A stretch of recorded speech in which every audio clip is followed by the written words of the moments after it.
Hello again, everybody. This is Steve, coming to you with episode 2 of my Writing Pitfalls series. This time, it's on the invisible thread in writing. This is like the subtext and emotional through line that you have in your story it's not necessarily overtly on the surface, but it's there, and its primary use is to hook the reader and keep them there. For example, to begin with, have you ever read a scene where nothing dramatic is happening? It's just kind of, you're over like, just everything's just like real, well, I shouldn't say boring, but it's like real slow, kind of progressing at a gentle walk and stuff, and yet there's a subtext there that has the reader, hooked. They can see it, but even if they can't put their finger on it, even if it's not overtly in their face, it's there. There's something going on that has their attention, and they keep reading to find out more about it. That is essentially what an invisible thread is. It's not something, like I said, it's not something overtly on the surface. It's something that's hidden in the text and in the story. That's an emotional undercurrent that pulls readers in and pulls them through the story. So, for example, just to define this compared to what you might normally know, a lot of you, I'm sure, know what a plot is. Plot is basically what happens in the story. An invisible thread is what it means and what it feels like. So that's, so like you could say, the plot is the bones, the invisible thread is the meat of the story. There's another way to put that. The heart of the subtext is what's left unsaid in the story. The meaning under the dialogue, the desire under the action. Like you could have kind of this like subtle animosity between characters, and not it's not outrightly expressed, but you can kind of tell by their looks and their body language and what's expressed in the story that maybe these two don't get along that well, or they're very quietly flirting, even though they don't outright say I love you, I like you, you're cute. They're just kind of they're just a little playful flirting in their dialogue.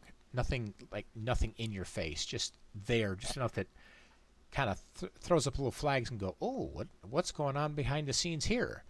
For example, you could ask yourself, what does my character want here that they can't admit? That's another way of saying that. It's something that's nonverbal. It's expressed through the dialogue. It's expressed through the descriptions, the narration, but that without overtly saying so and so is in love with so and so. It's just kind of, oh, she found him interesting and liked his way of doing such and such.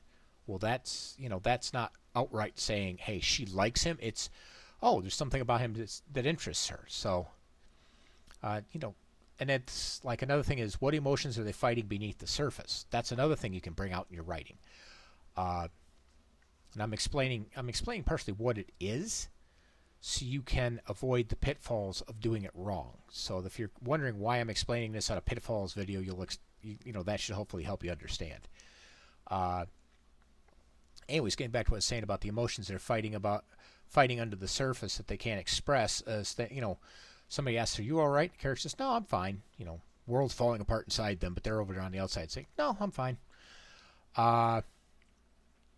Like basically they want comfort, but they're afraid of appearing weak or expressing themselves to someone, that they maybe care about, somebody that they don't want worrying about them. And especially in romance or anything with a romance theme, you're going to see that person who likes the other person being very protective of the person they like, and then doing that they won't pour out things that they really should. So that basically it takes ordinary exchanges between people and turns them into loaded encounters. I'm sure you've read that in a lot of books, and now it kind of makes more, should hopefully help you make more sense of what that is. The next thing is the emotional through line.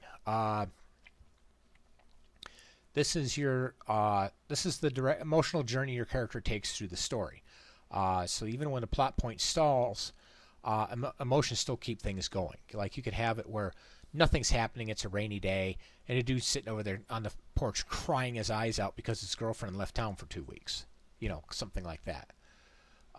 You could ask yourself things like, what's the raw nerve driving this character? What's the unresolved ache they carry from scene to scene? Example, like from Lord of the Rings. Frodo's thought line wasn't just destroying the ring. It's the slow erosion of innocence as well. It's little things like that that carry the story forward. And I mention this again because not so much as you want to avoid these. These are these are good things. These are things to understand and think about and stuff. It's to avoid. The idea here is to avoid destroying that invisible thread, because the invisible thread actually does a lot more to carry your story than you would realize. And those subtle points all the way through that are going to be a big driving factor in your story. Primary reason is you want to keep your reader hooked on the emotion of the story, usually through that invisible thread or plot line, even when the main plot line takes a breather.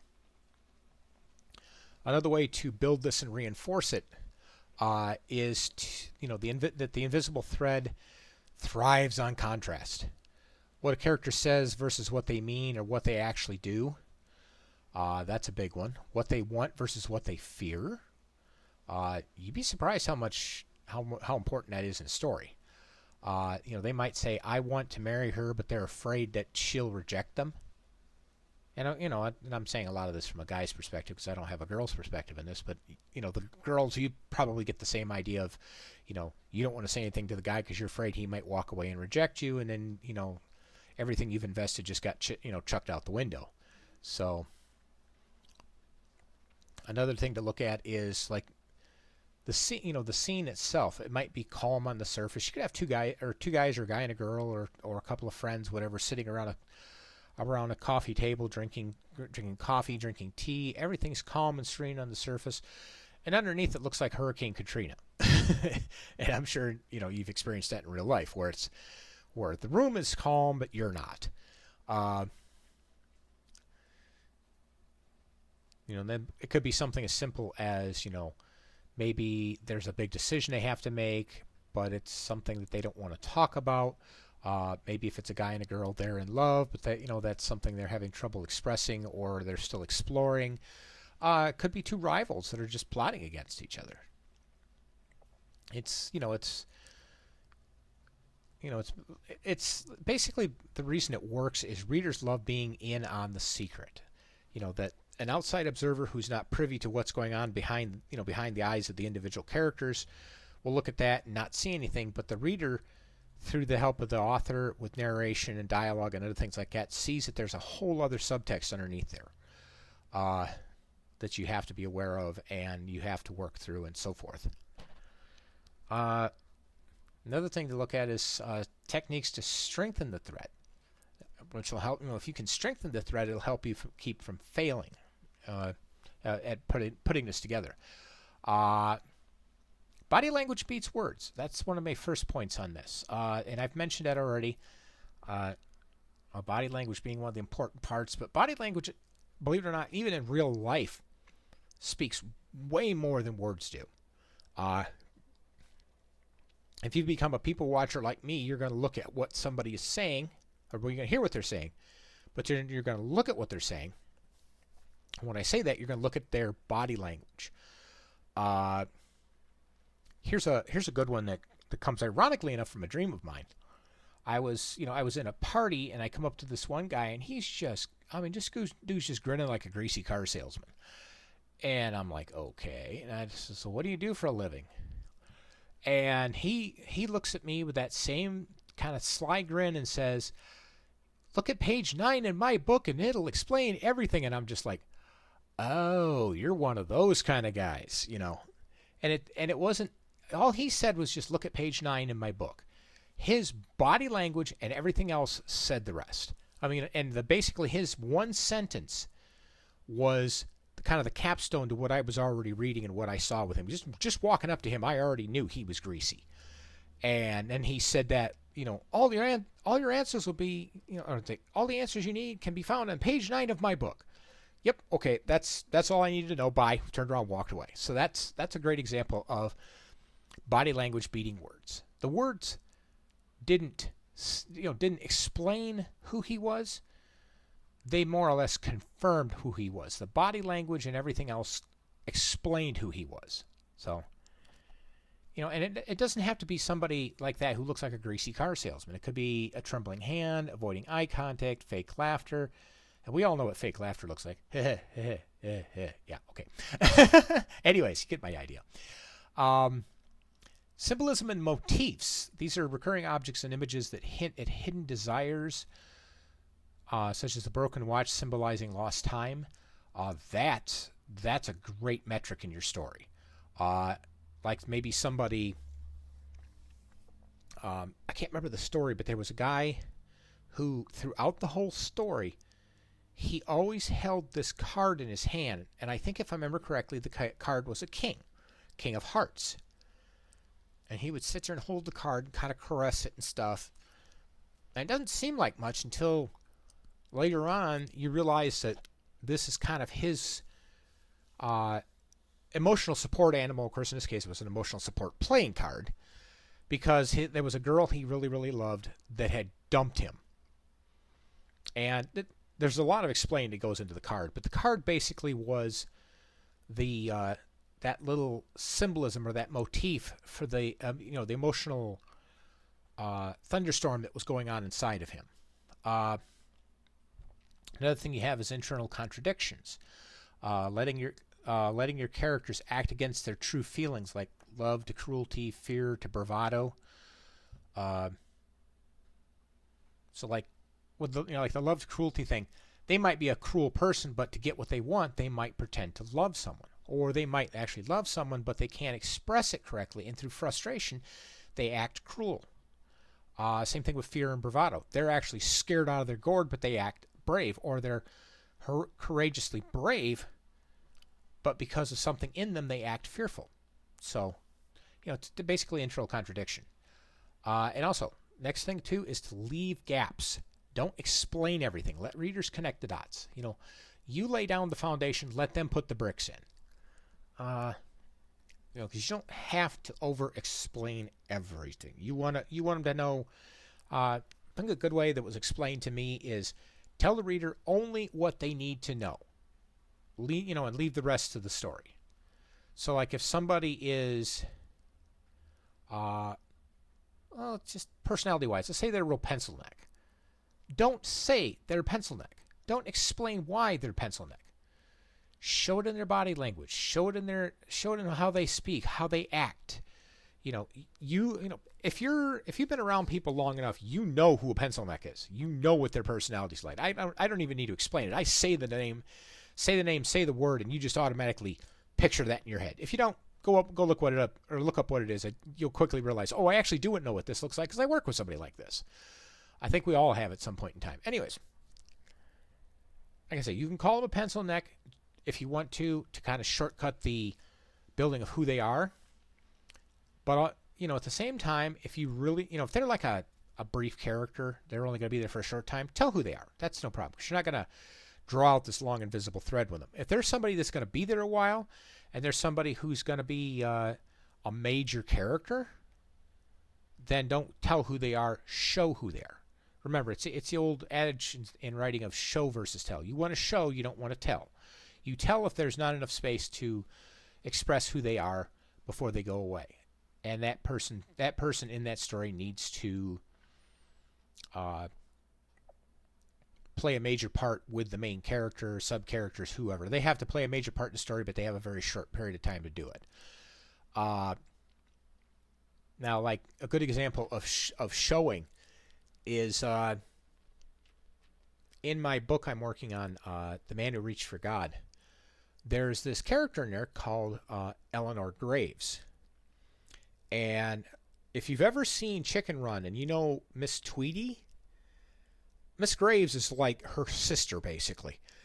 But I don't openly say that in the story. I don't explain who she is or anything like that. I show the way she dresses, how she arrives, how she talks, the fact that she's practical yet cold, and all of this stuff. And it's explained through her interactions. Like I say, her outfit, the fact that she comes in dressed like $1 million but is wearing combat boots because where she's going would take a pair of $2,000 high-end shoes and destroy them. So she's She goes the practical route and wears, it wasn't combat boots, it was hiking boots. Something that she could go there, get those dirty, and it wouldn't ruin her nice shoes.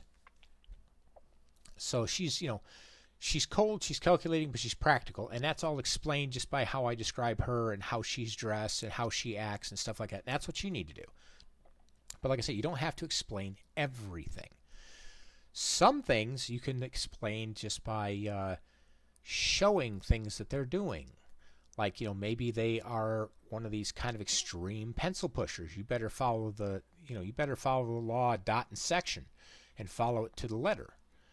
And that maybe tells the reader not they're this prudish pencil pusher, but that you're not. I should say you're not saying it. You're showing it.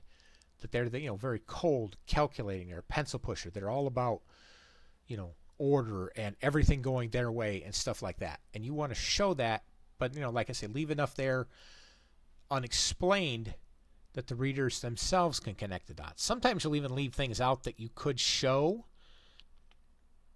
but you want the readers to kind of sit there and go, oh, why isn't this explained? Well, what if she's this, she's that? You want them to get involved and participate in the story. And that's one way to do it.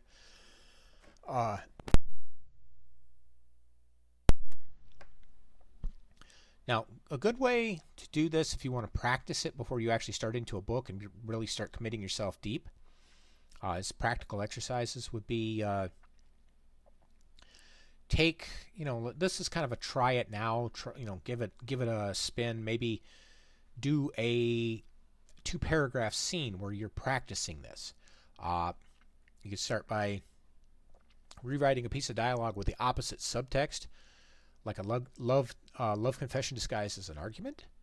You can pick an object in a scene and let it carry emotional weight the way a character touches, try that again. Totally tripped all over myself on that. But anyways, pick one subject in a scene and let it carry emotional weight. For example, the way a character touches something reveals their inner state. One of the things, for example, in my Earthfleet series with the love story between Mike and Sarah, it's not overt. It's not out there, I love you, you love me, hey, let's go do such and such. No, he doesn't see it at first. He sees that she's very kind and considerate to him, but you see from her way of doing things that there's more there than just she's being kind, considerate, she likes him, she's being thoughtful, stuff like that. There's a lot more, because there's one point where she appears in his bedroom while he's sleeping, and she goes down to touch him, almost touches him, and then backs off and kind of holds her hand like she's holding the national treasure because it got so close to him. It's something like that, where it's something little but profound. So another thing you can do is try tracking your protagonist's emotional arc via one sentence per chapter, and does that emotional arc carry consistency. So and there's a lot of other ways. I am tripping over my tongue today. There's a lot of other ways you can do this, but that's a couple of good ones to get you started with. And once you're done with those, maybe go out and try other ideas. Maybe one of them that I've done before is not how is your character thinking. Maybe it's how do the other characters see them. If you were the other character and you didn't know the things you know about that character, what's your opinion of them? What's your thoughts? What do you see of them? Are they oddly flirty? Are they quiet? Are they very extrovert? And what does that tell you about who they are? Not what you know about who they are, but what the other character might think of it if they didn't know what you know. So that really, focuses your mind down on what to expect, how to, what to expect, on how to. Yes, I'm having a bad day. Bear with me on this. I'm trying to get the thought out, and I'm just tripping all over myself. So forgive me on this. But anyways, like I say, you want to just get in there and learn how to build that subtext and reveal who they are. You want to show, not tell, stuff like that. Because you have to remember, the plot hooks the mind, but the subtext hooks the heart. Next time you write, don't just ask what's happening, but also ask what's really going on beneath the surface. And even if you forget the exact plot beats in your story, or the reader, if the reader forgets the exact plot beats in your story, they'll never forget how your story made them feel. Because the emotions will stick a lot better than just the dry emotional plot points or plot beats. Because, plot beats are like reading bullet points on a page. The invisible thread is something that gets into the heart. Like, say if you're a guy and a girl comes up to you that's really cute and gives you this kind of this sweet, loving smile. What's the one thing that's going to happen to you? And at the end of the day, somebody comes up to you, so how was your day? You're not going to remember those bullet points that were on that page. You're going to be like, well, so-and-so smiled at me and my heart just about exploded out of my chest. That's what you're looking for in a story. So that pacing with natural pauses and examples, but the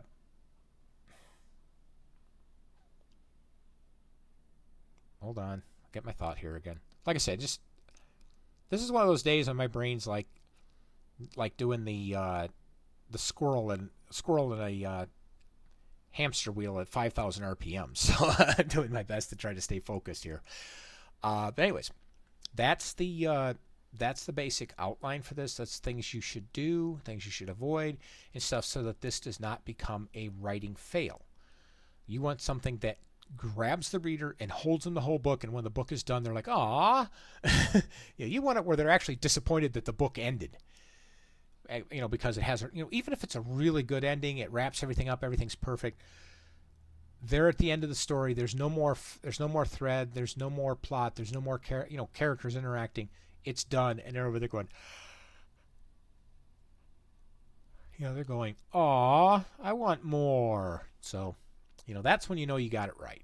So, anyways, that's the basics of the invisible thread in writing. If you guys have any comments, questions, concerns, please feel free to let me know. Otherwise, I'll see you in the next video.